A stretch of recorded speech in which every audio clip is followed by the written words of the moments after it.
വിദ്യാഭ്യാസ വകുപ്പിലെ വിവിധ സ്ഥാപനങ്ങളിൽ നിന്ന് പണം പിരിച്ച് ഇഫ്താർ വിരുന്ന് നടത്തിയതിൽ അപാകത പറ്റിയെന്ന് വിദ്യാഭ്യാസ മന്ത്രി പി.കെ. അബ്ദുറബ്ബ് സമ്മതിച്ചു. ഇഫ്താർ നടത്താനെടുത്ത പണം ഇന്നു തന്നെ തിരിച്ചു നൽകുമെന്നും മന്ത്രി തിരുവനന്തപുരത്ത് പറഞ്ഞു.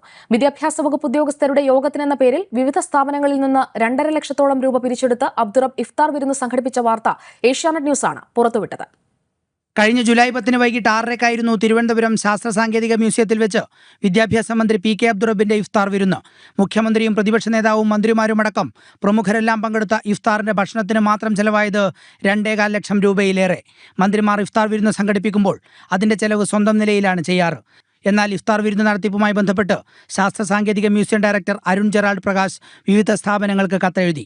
ജൂലൈ 10 വൈകിട്ട് 6:30 മന്ത്രി വിദ്യാഭ്യാസ വകുപ്പിലെ ഉന്നത ഉദ്യോഗസ്ഥരുടെ യോഗം ചേർന്നെന്നും അതിന്റെ ചെലവിലേക്കായി 46,200 രൂപ വീതം നൽകണമെന്നുമായിരുന്നു ഉത്തരവ്. മന്ത്രിയുടെ ഓഫീസിലെ നിർദ്ദേശപ്രകാരമാണ് ഈ തീരുമാനമെന്നും കത്തിലുണ്ടായിരുന്നു.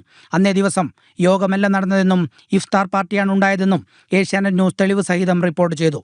സംഭവം വിവാദമായതോടെയാണ് പിശക് പറ്റിയ കാര്യം മന്ത്രി സമ്മതിച്ചത്. അതിൻ്റെ മുഴുവൻ ഡീറ്റെയിൽസ് എടുത്തു കഴിഞ്ഞപ്പോൾ അതിൽ ചെറിയ അപാകത ഉള്ളതായിട്ട് എനിക്ക് തോന്നുന്നു. അതുകൊണ്ട് തന്നെ ആ ഇഫ്താറിൻ്റെ മുഴുവൻ ചെലവും ഞാൻ തന്നെ സ്വന്തം നിലയിൽ വഹിക്കാനും സയൻസ് ആൻഡ് ടെക്നോളജിക്ക് അതിൻ്റെ ചെക്ക് ഇന്ന് തന്നെ കൊടുക്കാനും വേണ്ട നടപടി സ്വീകരിച്ചു. എന്നാൽ ആരുടെ ഭാഗത്തു നിന്നാണ് വീഴ്ച പറ്റിയെന്ന് പറയാൻ മന്ത്രി തയ്യാറായില്ല.